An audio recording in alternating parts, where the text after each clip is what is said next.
इस बीच एक बड़ी खबर है धनबाद से। यहां पर सैनिक स्कूल प्रवेश परीक्षा के दौरान कोरोना विस्फोट का एक मामला सामने आया है। जीजीपीएस स्कूल में परीक्षा दे रहे 282 में से 21 बच्चे संक्रमित मिले हैं और सभी बच्चे कक्षा 6 से 9वीं तक के बच्चों को आइसोलेट कर अलग कमरे में परीक्षा हालांकि ली गई।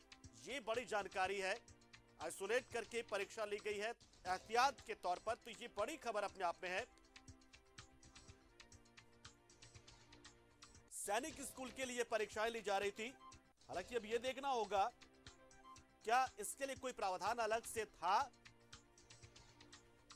और अरुण इस खबर पर हमारे साथ सीधा जुड़ रहे हैं। अरुण, जानना चाहेंगे कि ऐसे में जबकि कोरोना इस तरीके से लगातार फैल रहा है, बहुत सारी परीक्षाएं या क्लासेस वगैरह तमाम चीजें स्थगित की जा रही है, क्या ये परीक्षा को स्थगित करने को लेकर कोई फैसला नहीं हुआ था कि ऐसे वक्त में और इस तरह के संक्रमित बच्चों के साथ भी परीक्षा ली गई? देखिए पंकज, निश्चित रूप से कह सकते हैं ये चूंकि सेंट्रल से किया गया था, ये ऑल इंडिया सैनिक स्कूल इंट्रांस एग्जामिनेशन था जिसके पूरे देश भर में आज एग्जाम हो रहे थे। और इसमें क्लास 6 और क्लास 9 में एडमिशन के लिए सैनिक स्कूलों में क्लास 6 और क्लास 9 में एडमिशन के लिए कक्षा 5 और कक्षा 8 इसके दो जो पास आउट जो बच्चे हैं उनको ये एग्जाम देना था। और वही धनबाद जिले में भी इसका एक केंद्र बनाया गया था, जीजीपीएस स्कूल, जिसमें धनबाद जिले व आसपास के शहर और आसपास जिले के ही अलग अलग क्षेत्रों के लगभग विभिन्न स्कूलों के 282 बच्चे आज इस परीक्षा में शामिल हुए। सेकेंड सीटिंग में चूंकि यहाँ पर एग्जाम थी 2 बजे से 5 बजे तक, और ये जो डायरेक्शन था एग्जामिनेशन लेने का, उसके पहले ये निर्देश आ चुका था कि जो भी बच्चे जाएंगे एग्जामिनेशन हॉल उसके पहले उनका रैट से टेस्ट कर लिया जाएगा कोविड का। तो पहले तो आरटीपीसीआर से टेस्ट कराने का था, लेकिन जब उसमें रिजल्ट ही काफी विलंब से आता तो उसको आनंद फानंद में जिला प्रशासन ने चेंज किया और रैट से उसकी टेस्ट कराई गई सभी बच्चों के।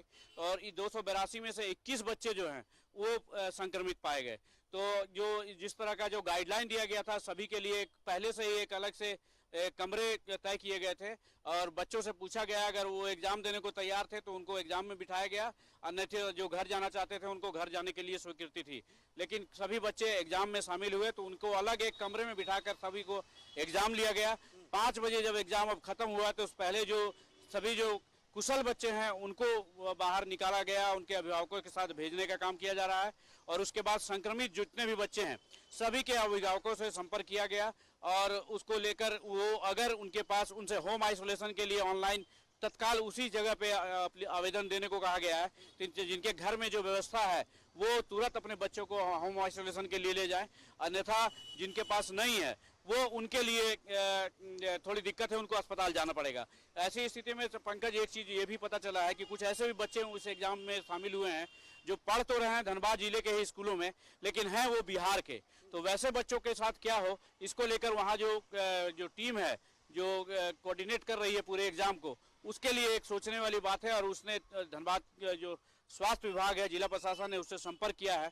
अब ऐसे बच्चों का क्या हो वो देखा जा रहा है। अगर उनके लोकल कोई गार्जियन है और उनके पास व्यवस्था है तो वहां उनको भेजा जाएगा, अन्यथा अस्पताल में उसको अभी एडमिट कराया जाएगा। जी तो अरुण, एक चीज ये भी जानना चाहेंगे कि जब ठीक है कि आरएटी के जरिए ही यहाँ पर टेस्ट हुआ, रैपिड एंटीजन टेस्ट, क्योंकि आरटीपीसीआर का रिजल्ट आता है, ये नतीजा आता है, वो काफी वक्त लगता है उसमें। तो रैट के जरिए चले 21 तो मान लिया कि चलिए पॉजिटिव आए और संदिग्ध मानते हुए अलग से उनके लिए व्यवस्था की गई, लेकिन जो बाकी बच्चे रहे होंगे जरूरी तो नहीं है कि रैट में अगर वो नेगेटिव आए तो वो नेगेटिव ही रहे होंगे। तो इसको लेकर इसे कैसे सुनिश्चित किया गया कि बाकी जो बच्चे हैं 200 जितने बच्चों ने एग्जाम दिया था वो सभी लोग ठीक रहे होंगे?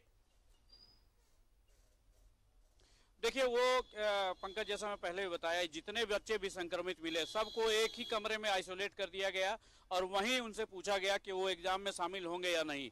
सबों ने एग्जाम में शामिल होने की सहमति जताई। तो उसी जो आइसोलेट किए हुए 21 बच्चे हैं उनको अलग कमरे में ही एग्जाम लिया गया, जबकि जो दूसरे जितने बच्चे और जो थे 282 में से वो उनको सबके लिए अलग अलग कमरा और बेंचेज उपलब्ध थी जहाँ पे उनसे इनका एग्जाम लिया गया।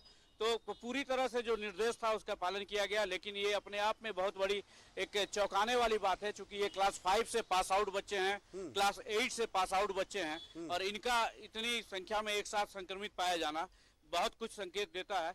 चूंकि उनके पास अभी वो क्राइटेरिया भी फुलफिल नहीं करते हैं कि उनका वैक्सीनेशन हो, इसलिए जिला प्रशासन पूरी तरह से अलर्ट मोड में है और उसके लिए क्या कुछ गाइडलाइन है उसके तहत उसका पालन करने के प्रयास में लगी हुई है। जी चलिए, बहुत शुक्रिया अरुण, हमारे साथ जुड़े आप। तो निश्चित तौर पर ये बहुत बड़ी खबर अपने आप में, क्योंकि आमतौर पर जिस बात को लेकर लगातार जिक्र किया जाता था कि जो तीसरी लहर होगी वो बच्चों को प्रभावित करेगी सबसे ज्यादा, तो शायद एक संकेत, एक रूप हमें यहाँ पर देखने को मिला है कि जब इतने बड़ी संख्या में बच्चे संक्रमित पाए गए हैं और 21 बच्चे संक्रमित पाए गए, अपने आप में बड़ी बात है। 282 बच्चे यहाँ पर पहुंचे तो और 21 बच्चे संक्रमित, यानी कि 10% तक का मान के चले की पॉजिटिविटी रेट इसमें पाई गई है, यानी कि बच्चे भी संक्रमित होने लगे हैं।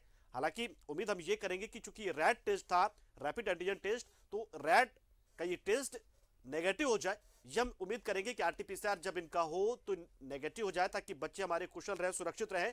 ये कोशिश, क्योंकि हो सकता है कि ये जो संक्रमित बच्चे हैं, हो सकता है कि एग्जाम देने से पहले उन बाकी बच्चों के संपर्क में तो आए ही होंगे, तो ऐसे में उन बच्चों के लिए भी जो अभी फिलहाल नेगेटिव माने जा रहे हैं, जो 282 बच्चों में से बाकी के बच्चे 21 में से अलग जो हटा दें आप, तो वो सुरक्षित रहे हो, उनके संपर्क में ना आए हो, इस बात की सिर्फ हम उम्मीद ही कर सकते हैं। और उम्मीद ये भी कि जो रैट वाले पॉजिटिव बच्चे हैं वो आरटीपीसीआर में नेगेटिव आ जाएं, सुरक्षित रहे, सकुशल हो वो। इसमें कुल 282 स्टूडेंट्स एनरोल्ड हैं सेंटर पर।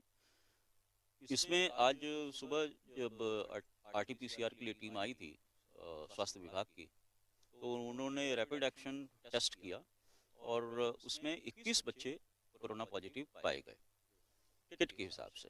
तो उन बच्चों को जो गाइडलाइन था हम लोगों को एलटीए से, नेशनल टेस्टिंग एजेंसी से, उसके तहत आइसोलेट किया गया और एक अलग कमरे में